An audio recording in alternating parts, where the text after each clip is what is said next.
close to him. Been a bit of a whirlwind. Isn't Yeah, it? it has for sure.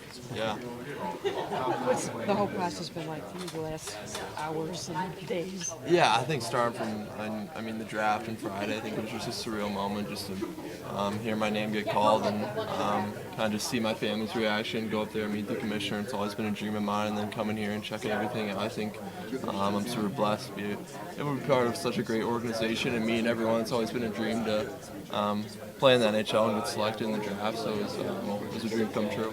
What have they told you to do in the next few months before you start high school again?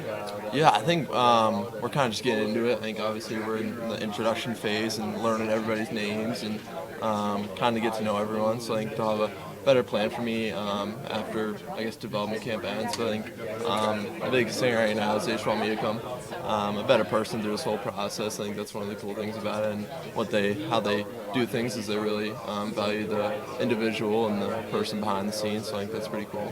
Because you played football, obviously you have to be on a good nutritional plan. Is that something that they wanted to add on to, or are you already there? Yeah, for sure. I think I do a good job of nutrition, but obviously being, I guess, selected in the NHL and having that professionalism in the nutrition base. Obviously here they have a great nutrition program with a lot of food and a lot of meals, so it's super blessed to be able to be here right now, but also they kind of have a whole new thing with that. Just that, they have two guys for that, or people to really focus and tone in on the little things in nutrition that can really help your game and help you stay healthier during the season. On Friday night, Kyle Davidson came down and he said you wanted to move up and take kind of a home run swing. You had a lot of contact with them previously, and were you necessarily surprised you jumped up to get you? I did, yeah.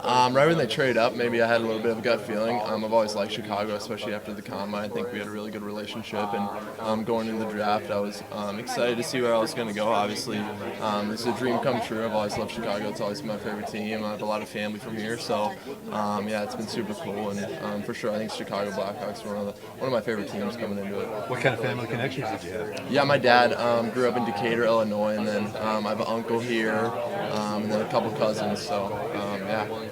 How much do you think your commitment to hockey certainly helped the cause here, and what was that process like? We've heard the stories about you communicating with Anders Lee about making this decision too. Yeah, I think it was kind of a whirlwind. Obviously, going back to the combine and choosing hockey and having all those talks with everyone, having around like 27 interviews, then going into the draft and being selected, and it's kind of nice to talk to those Anders Lee and kind of get not just like your parents' perspective, but get the perspective of someone who went through that whole process, and it was nice to hear how his recruiting went and what made him choose Notre Dame, and kind of the process that he's been through. I think it's super cool to have that resource around me, have that support system around me for sure.